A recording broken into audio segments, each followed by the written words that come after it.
Hi, my name is Abby Ritchie, and I have a great workshop plan just for you today. It's all about spring cleaning your devices. Yes, your devices. As we enter spring, we do a lot of cleaning around the house, but we often ignore our devices. And so today, we're going to talk about the right way to clean your devices. Now, I'm going to go ahead and share my screen with you. And if this is your first time joining me, welcome. I am so glad that you are here. And I am proud of you. I know sometimes it's hard to learn something new and to take the time to do that. And so I applaud your efforts today. Well done. So, what I want to know from you, and you could put this down below in the comments, is how often do you clean your devices, right? Some people say once a week, some people say never. And what do you use to wipe them down? Because we're going to be talking about that today. We're going to discuss surface areas, deep cleaning your devices, getting in the nitty gritty. And then at the end, I have a resource sheet based on everything that I've talked about that is available to you also on Amazon. So, first, let's talk about those surface areas. Now, when it comes to your smartphone, did you know that the University of Arizona did a study that showed that our smartphones are 10 times dirtier than the toilet? No joke. So, one thing I want you to remember, because now I know you're motivated to do some cleaning, right? One thing I want you to always remember is to not use any fluids on your device, okay? Because the fluids have a way of getting in the ports and short circuiting your device. Now, if you have a case and it's clear and it's starting to look like this one here in the before, I want to encourage you to put a new case on it because after some time, the UV rays from the sun start to break down the plastic shock protection in your device. And so you do want to replace that just about every single year. When it comes to cleaning your devices, and whether it's a tablet or a phone or even your laptop, what all the manufacturers say is to use a microfiber cloth to do some wiping down and removing smudges. If you have a laptop, it's basically the same thing. Using a microfiber cloth, it's not going to scratch your screen, is your first way to go. Over using a lens wipe. If you need to remove some debris, then yeah, get out the lens wipe and do a little extra cleaning. Now, if you have a keyboard and there's a lot of debris in it, and hey, who doesn't? A lot of us eat at our desks, right? The first thing I want you to do is to lift your keyboard up, turn it over, and burp the baby, okay? And a lot of the crumbs will just come out that way. You can also use a keyboard gel just like this one to really get deep within the crevices. Additionally, and this is kind of my low tech support option, you could use the sticky part of a Post-it and get deep down into the keys and remove some of the dust that way. But when it comes to your mouse, I want to recommend that you do a good wipe down. We put our hands on these. There's a lot of germs and bacteria there. If you want to use an antibacterial wipe, you could do that. Just make sure none of the moisture gets into the ports, all right? Additionally, if you have one of those dust air compressor sprays, you could use that as well.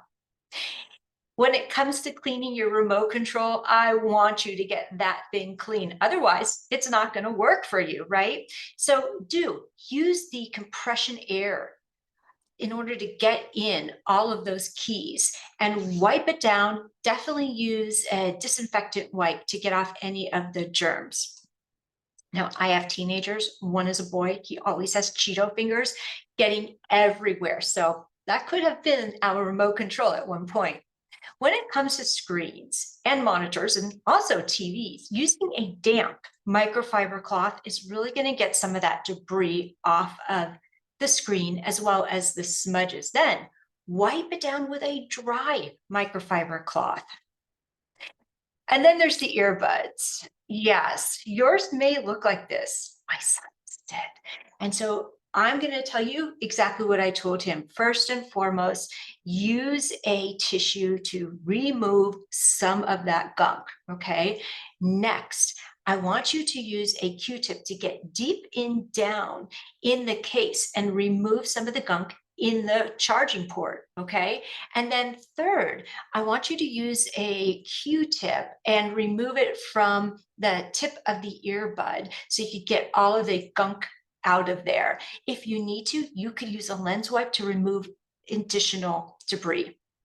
Okay, here's a review. I love to give this to you because I know you are a traditional learner, and I want you to lift up your phone, take a picture of this. It's pretty much a review of everything that we just talked about, but I want you to have it so you can reflect back on it. Next, some deep cleaning.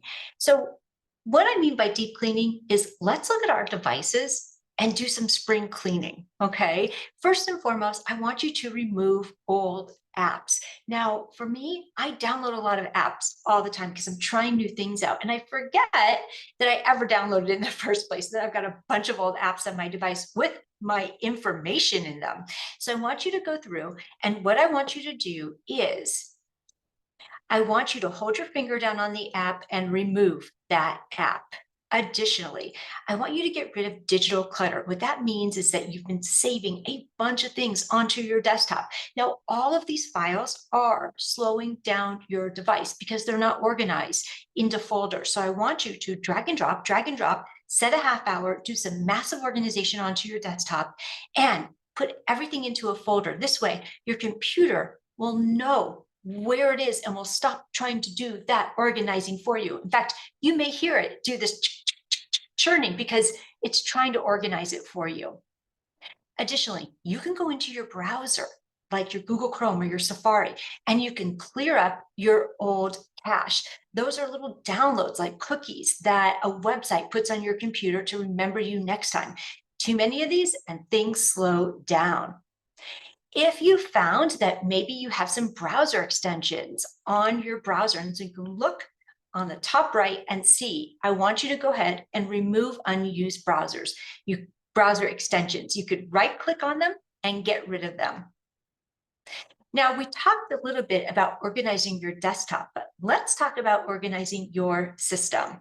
First, let's go in and clean up some of your cloud storage.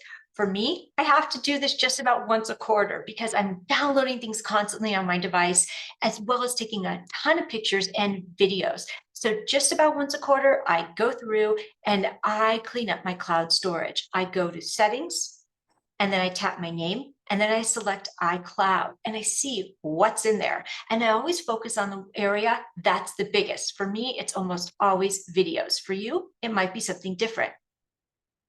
And here is the review sheet. So go ahead, pick up your phone, take a snapshot of this, and save it for later. Now, we're going to get into the nitty-gritty. First and foremost, this is a great time for you to get on top of your passwords. When I'm working with you one-on-one, I know so many of you are reusing the same password across multiple accounts, and that is a big no-no. What would make a really big difference is if you started using a password manager like LastPass, OnePass, or Dashlane. I also want you to go ahead and start deleting or canceling unused accounts. Maybe you're no longer shopping at Safeway. Delete that account. Maybe you're no longer shopping at Old Navy. Delete that account because it's still storing your personal information. You can also go through your email and cancel email subscription lists. This is going to reduce the amount of email that comes into your inbox every single day. And for me, I have to do this just about once a quarter again, because I'm getting so many emails. So just about once a quarter, I go through and I delete. I remove any spam email. I empty my trash. That happens about every 30 days on Gmail. And I like to get rid of any mailing list emails to clear up space. You can also go ahead and clear out messages in your text messages, as well as photos, and again, any old apps. While you're at it, I want you to update your software. Can I just tell you that your life would be so much better if you updated your software more frequently? I've helped so many of you and have seen that this is something that you kind of put a blinders on too, and it's just going to create more problems as time goes on. It's sort of like ignoring a check engine light on your car. While you're at it, it's always a good idea to run an antivirus, especially if you're complaining that your device has slowed down considerably. Now, I always like to save a little bit of time for your questions, and I would love to hear from you. You can reach out to me anytime. I'm at Abby, ABBIE, at thesmarterservice.com. And should you turn off your computer, your device? Yes, turn it off before you start doing your cleaning. How often should you clean your phone? It really depends, but once a week would be a great start from there. And how often should you change your case? Well, just about once a year. However, with the wear and tear on my devices, I usually do this at least 2 or 3 times a year. And what about that UV light? It definitely works. You put your device inside a case and then you start a 10-minute cycle in which UV will kill all the germs and bacteria, and your device will actually it will feel cleaner. Okay, here's that resource sheet I told you about. Go ahead and lift up your phone, take a picture of it, and check out these products online. Now, if you ever have any questions, I want you to reach out to me. My email address is Abby, ABBIE, at thesmarterservice.com. Have a wonderful day.